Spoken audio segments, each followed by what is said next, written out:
I have a new prop. It is March 4th.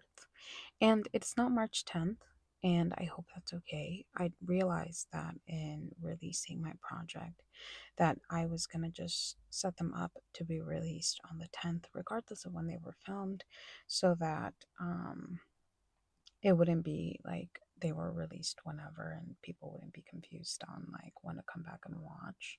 So I can film whenever. I mean, not really. I feel like I should still try to keep some sort of conciseness.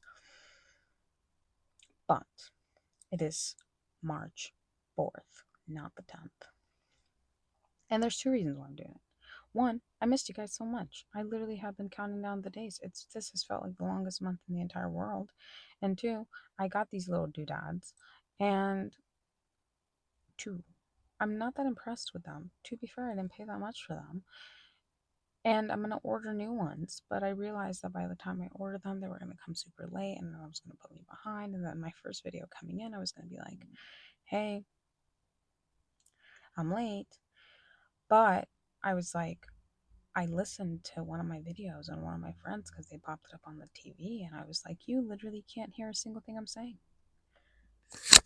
You can't hear a single thing I'm saying." So, prop. Um, I'm hoping the other one I don't have to hold. I'm investing a little bit more, so I better not have to hold it. Um, but yeah, no, I missed you guys. I missed coming on to Yap. That's what happened. Um, I think I put so much investment into this that like a month out after releasing it was like too much time away. I was stewing. I was like, oh my god, but I'm gonna be working on this. Oh my god, but I'm gonna be working on this. Oh my god, but I'm gonna be working on this. That I have been just sitting here waiting to come back so that I can update you guys on everything that I've been working on. Um I think with the release of the project and me being able to rewatch the project, I was able to see it for what it is to me. Not quite yet for what it'll be to everybody else, but that's kind of so not the focus of what this is going to be, you know? The project is not about the project. The project is about what we're doing. And girl, let me tell you what we're doing. Um, my tummy hurts. I think I kind of want to take a little more direct approach on how I go about each video. I think each time I come around, I kind of just set the camera up, set myself up to yap, and know that I will yap for 30 minutes. But coming on this time around, I kind of came at it with a start and a finish. And I know that I will fill in the rest. But where I want to start off is, you know, the basis of the swings that come with being bipolar. The swings that come with life, the swings that come with the seasonal aspect of depression, the swings that come with life's changes, the swings that come with experiencing a psychotic breakdown. Um, you know, I used to always just call them my ups and my downs. And I think a lot of people call them their ups and their downs, but that's just what I experienced them as. When I was good and when I wasn't good, when I could get out of bed and when I couldn't get out of bed. And it wasn't until I was about 17 that I experienced my first really, really bad one. I was in high school. And it was after my dad and his second wife had split up. I'd say his second wife, like he's had multiple wives. He's only had two, but it's my wife and then the woman that he was with when I was being raised. And that's the person I refer to as his second wife. So don't mind me. Um, but they had just split up and it was a very like big change in my life. We moved into a neighbor's spare bedroom because we couldn't afford to live in the apartment that we had shared with the family that we were in with at the time. And everything became too much, and I completely just stopped going to school. It's not like I was refusing, it's not like it was like a thing. I just couldn't get out of bed. Like, I physically could not get out of bed. And it's not like I was like a bad student. That I was a pretty decent student. That my teachers got together with my counselor, they talked to my dad, everyone got together, concise that obviously I was dealing with something mental health wise, and they tried to work with me. um my dad didn't really have it together to get me medical help at the time. He couldn't even afford to like pay for a whole lot. We didn't have a lot of money. um so you know I really didn't go to my senior year of high school at all. I graduated by the teeth on my what's the say? By the chin on my by the hair on my chin. I don't know the saying. Something about your teeth and your chin and your hair. But a counselor pulled a credit from middle school because I took like algebra in middle school. And I passed literally by a credit. That's how I graduated high school. And shout out to that counselor. Um I literally shouldn't have graduated high school. I didn't go the senior year. Um, but you know, people came together, community came together and saw that I was not doing okay. It's not that I wasn't a bad student. I was actually a really good student. I loved school, and I was just struggling really, really, really bad and experiencing my first ever down. One that took me out, like genuinely took, like physically took me out of commission. And I had no idea what it was. I just out of nowhere knew that I could not function. Um, my second one that took me out was after a breakup, after my first breakup. Like my first serious like relationship breakup. I was put on watch because I was so sad and so blue, and I was like, "Oh my god, that my life is over." I thought my life was over. My life was not over. Um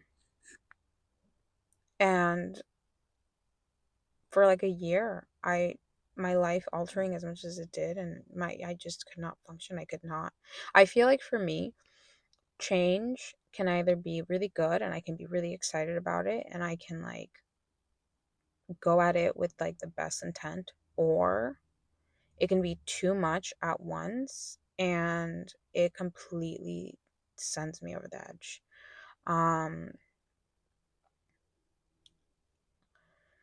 Sometimes in my life it's been great, and sometimes in my life it's been absolutely detrimental. Um when I finally choose, and I say choose very lightly because it's literally like you're in a tornado, but a very silent tornado. I don't know, even if a tornado is the right way to describe it.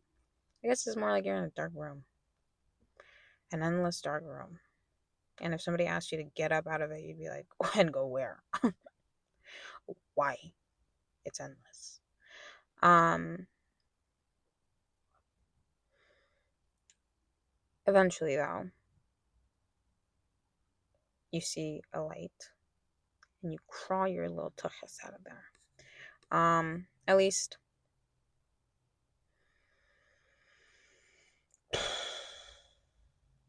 that's what I come on here to try to show, because I have crawled myself out of those little dark holes a plethora of times. And this past time, from what felt like, and I say that so lightly, rock bottom, I've never felt this low. after my psychotic breakdown, after the public humiliation, the beratement, no, whoops, the harassment of all of my personal loved ones, the hate, the ambushing, the everything, the absolute everything, the hate, the hate that came out of me for 3 months straight, just for me to be sitting in my own, it felt like rock bottom, at least for me and my perception and understanding of what it is to be.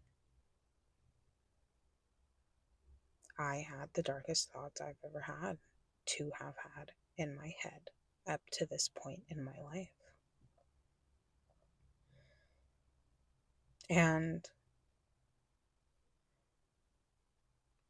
I did what I knew, what I could do. I shut it off. I shut down. I went into off mode because that's all I know how to do when things get too hard. I shut it off. And eventually I rebooted because I was in therapy. And I was like, girl, what is this? Who is she? Asking me questions. Do I know numbers? She asked me to remember numbers. And I said, okay, 5, 6, 7, 8. What's next, girl? um, and like, dude, here I am almost 4 years out in therapy. I literally told my therapist the other day, I was like, 3.5 years. And he was like, it's been that long. And I was like, yeah, baby, it's been that long. Oh my goodness. That's crazy. And like, that was the best thing that could have ever happened to me. I was literally thanking my therapist the other day. I was like, thank you for helping me save my life. And everything I've done these past 3.75, 3.75 years to get myself to where I'm at today has been a collection of skills and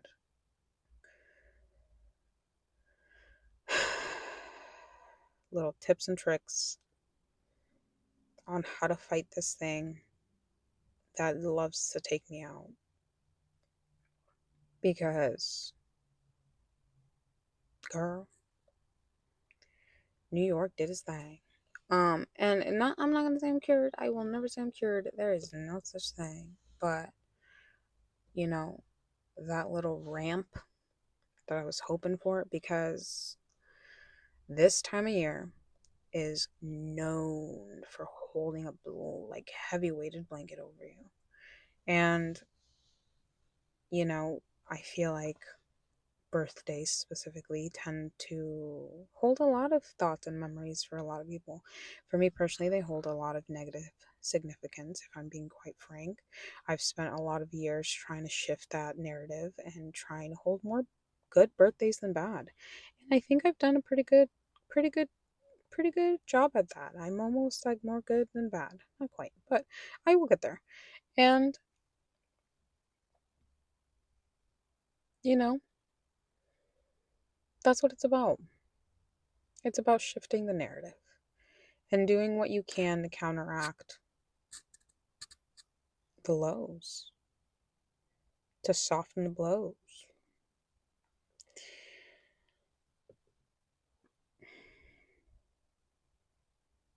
What are they? The shocks? The shocks in your car? We gotta add some shocks to you, babe. Is that what they're called? The little thingies that make it so that your car doesn't. You know what I mean? It's fine. I think the focal point that I wanted to make on this video, one of the main tips and tricks that I've learned in life that has set me up for dealing with one of my lows is setting myself up not to cry. And I said that in one of my last videos, right before my birthday. I accidentally said set myself up to cry, but I'm not setting myself up not to cry. Set yourself up to cry if you want to. I set myself up to cry plenty. I'll set up myself up with a little sad commercial and I'll just sob myself out. Oh my god, that lady's cataracts. It's so sad. Her cataracts. It gets to me. That lady's cataracts really does get to me. But sometimes I set myself up not to cry. And in a situation like my birthday that is so tender and it's so sensitive, I will book myself busy on my birthday to the point where I'm so exhausted I'm canceling dinner because, excuse me, oi, I don't want to cry. And you know what? Sometimes in those situations you can't help but to cry. But setting yourself up to have a good time, to be happy, and to experience something good, even if you're not up for it, sometimes that can be the difference. And that's the point of me starting this thing. That was the point of me coming back here now. That this year might be the worst year of my life. Knock on wood. But I'm going to set myself up to potentially be happy, to potentially have a good time, and to potentially follow more of my dreams. Um, I'm going to rearrange some of the things on the list. Um, School. We're gonna get that one out of the way. Definitely. I feel like I should. I need to clarify. I said I was gonna set myself up for school. Now, my plan is to go to the community college, figure out what my plan is supposed to look like, and hopefully be able to save up the money this year to go next year. I did not say that at all in my video. So everybody who's like gonna watch last year's video and come on today and be expecting me to be in college. Who knows, girl? Maybe. Who knows, girl? Maybe. But who knows, girl? Maybe. Um, the goal is to be in college next year. If I'm in college this year, girl, she did that. As far as the mountain climbing and Camden's adventures, sacked. You know why? Because there are more important things. He needs to be retrained.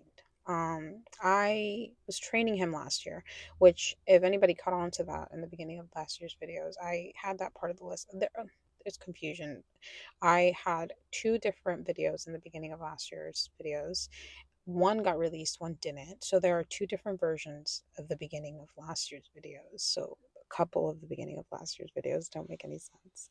So whoopsie doopsies. But I was supposed to be training Camden last year. I did train him, but not to the extent that I wanted to. But this year I want to take him to actual training classes to work on his trauma. Camden's been attacked a couple times and I really, want to work on his reactiveness. Um yeah, poor dude's been like really struggling with it. Not lately, his for like the past couple years. He sees a dog and he's gotten better at it. You can talk him into leaving it, but if you can't talk him into leaving it, he's losing his shenanigans. So we're gonna work on that. And also, instead of the mountain, I'm gonna take myself to every medical update that I need to because, girl, I didn't even go to the doctor at all last year. I don't even remember the last time I went to the doctor, excuse me, was when I was almost institutionalized. So, wait, no, I went recently when I had to get my labs done. Well, I mean, like PCP doctor. So,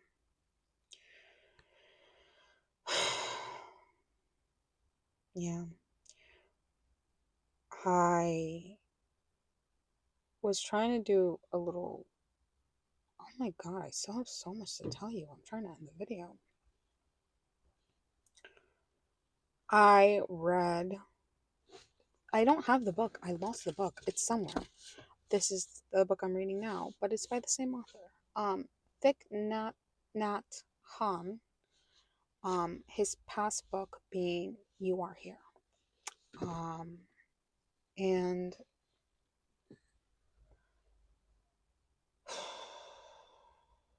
man, beautiful book, beautiful, beautiful book. 150% recommend. Um, the way that I needed to read that book perfectly at the exact time that I read it, because I was finishing out, my year, had my birthday, had a wonderful experiencing. Started reading the book on the plane to New York. Um, I read a little bit, and it had such meaning in the beginning of the book that when I was in New York, I was like, I need to be present. If like it affected me right away, and I was extremely present in New York. Um, but over this past month, as I've read this book that highlights the importance of being present in your life, it's really changed my outlook on how I want to go about this project, how I went about this project, and how I want to go about my life. Last year specifically, I put so much focus on my trauma therapy homework, and let's not nag on that, dude. Like, it was phenomenal. What it did for me was everything I could have wanted and more. Um, but I think it kind of put me in the past a little bit. I think it kind of locked me there. And me focusing on the project really locked me in the future. I was really excited about what this year was going to look like with me completing all my goals and being happy. Um, which, yeah. But I don't think I was very present. And in reading this book over this past month, where it's just highlighted the importance of what it means to be here, what it means to exist, what it means to coexist, I want to be here. I am lucky to be here. I happen to be here. I am here. We are here. That means something. That matters. And I love the book so much that I went ahead and ordered another book in a series. One that I felt retained. It's called Anger, Wisdom for Cooling the Flames. Now, if you can't figure out why I'm reading that one, well, girl, you must be new here. Um, given my psychotic breakdown being literally anger based, I don't think it's too far out for me to say that you might be able to guess. I have held a lot of anger in my life. Um, I can't say I'm a very angry person these days. I really can't. I'm gonna be honest with you. That was very therapeutic. I let a lot of it out. But I'm not really interested in letting any of it back in. So let's do a little preemptive work on keeping some of it out. Um, I feel like last year was so about me, which, yes, duh, girl. But I want, I want this project to also be a little bit about how I want to show you how it works, not just that it works. Um, I was reading up on, it's called seasonal. Well, it was seasonal something depression. Seasonal something depression. It's the acronym for it is SAD. Y'all are gonna call seasonal depression sad. That is sad. Um, and it was, some of the symptoms were a little too on the nose, and I was like, do I gotta call my therapist? I mean, I already struggle with it so much, girl. What's seasonal depression, right? And then that got me thinking about like how many people don't just struggle with seasonal depression, how many people are struggling with early depression. And I started looking up WSU studies, and it was saying that 40% of their students are struggling with depression, and only 10% of them seek help.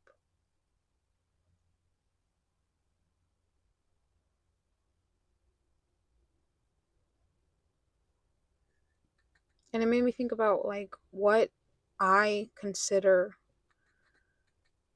the aids to depression, the helps, the not the cures, there's no such thing, babe.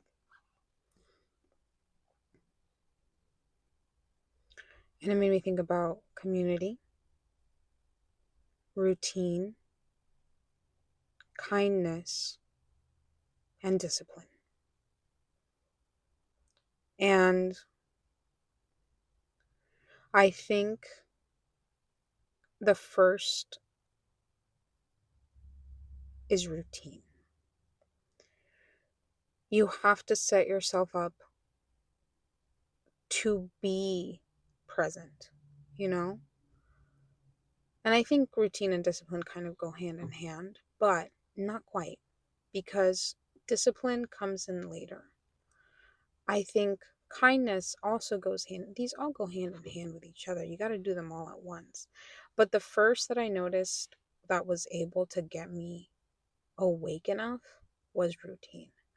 Um, Writing down my schedule and writing down what I was going to do, writing down what I needed to do that day, checking things off the list, seeing what I did and didn't do, and making things that I had to do every single day set standard. For example, brushing my teeth, brushing my hair, washing my face, walking Camden. Like simple little things that were so obvious, but maybe not so obvious to some.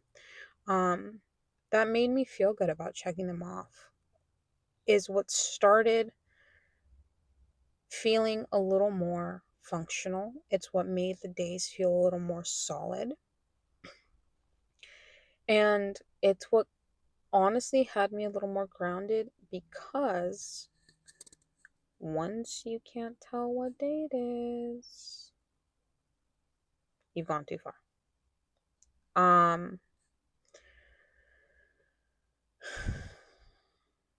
I don't want to just come on here and tell you I'm doing good, I'm doing bad. There are reasonings behind each. And I think that the importance in sharing our struggles is how we can each apply our own stories to the others and how we can connect. Um, I think how we can connect is how we feel seen and how we feel normal and how we can help one another out, you know? So I'm trying to set myself up for a good year. Um, I've been doing really positively this month. I have I've bought like 10 journals. Each one of them is for like different things. I have a the most important one I would definitely say is my planner. That's where I've started keeping track of like my days, which is where I struggle the most. When I'm at my worst, the days blend into one. I can tell you what day is what day, what month is what month, and what is up and down. But right now, I can't tell you what day it is and what week it is for the most part. Next, no, girl, that's what's holding me together right now. That darn planner. It really holds my life together. Um,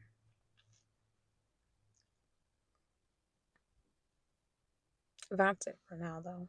Girl, I've taken up enough of your time. Oh my God, I did. I gotta go. I'll talk to you soon. Bye, girl.